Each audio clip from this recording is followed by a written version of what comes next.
Bedtime Stories. Hey, this is LaLaa. Today, I'll tell you a story about how I lost my pom-pom a long time ago.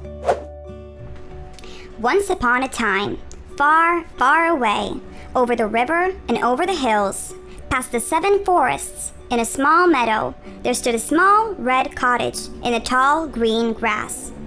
It was a funny sort of cottage, with its roof shaped like a dwarf's hat. Sure enough, in the cottage there lived a dwarf.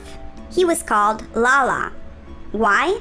Because when he was happy, he would jump and sing LaLaa, of course.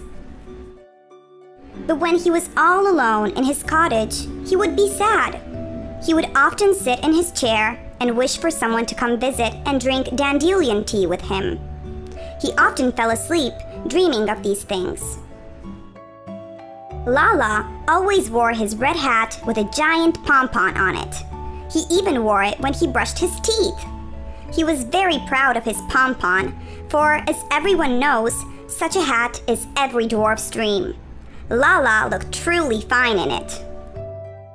One morning, LaLaa was snoring away loudly when the sun came out, waking LaLaa. "Good morning, son," said the dwarf and smiled. He leaped out from under the covers onto the floor, checking to make sure his hat with the pompon was on his head. Sure that his hat was secure on his head, the dwarf ran into the forest to look for bluebells, his favorite flower. He sang LaLaa, LaLaa, LaLaa. He was very happy. Then, as he was running happily on his merry way, LaLaa suddenly slipped on a snail crawling amongst the leaves. When he fell, the pompon came off LaLaa's hat and flew away, carried by the wind.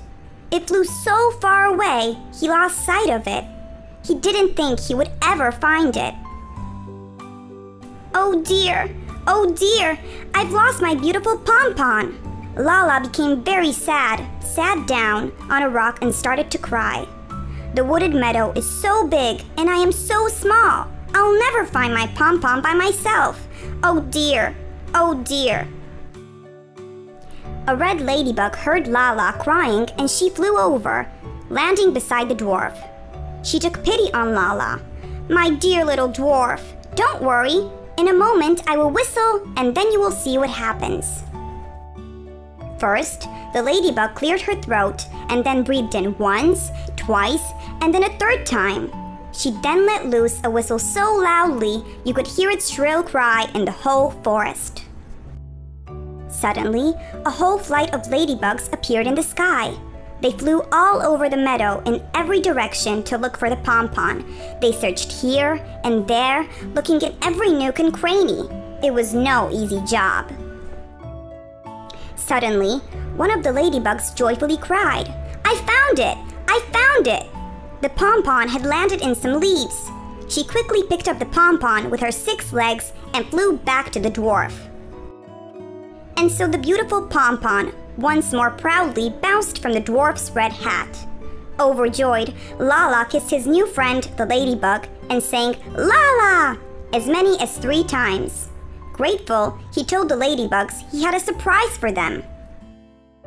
The dwarf led the ladybugs to a meadow with bluebells and said, "I want to show you a secret place that only I know about. Here, the beautiful bluebells in all the 7 forests grow. But that's not all. I am so happy and grateful I want to invite all of you to breakfast at my cottage." What a feast it was! Everyone drank dandelion tea and sang LaLaa. The cottage was decorated in bluebells and the guests all danced to the happy sound of birds singing. LaLaa's heart was so full of joy that he sang LaLaa, jumping and clicking his heels as high as he knew how until the sun went down. "It's great that everything ended so wonderfully," thought LaLaa to himself. "I found my pompon, but more importantly, I found some friends. I am a lucky dwarf." From that time on, LaLaa would often invite the ladybugs to his cottage for dandelion tea, and surrounded by new friends, he felt truly happy. Good night. If you like our stories, check out our LaLaa app and find much more.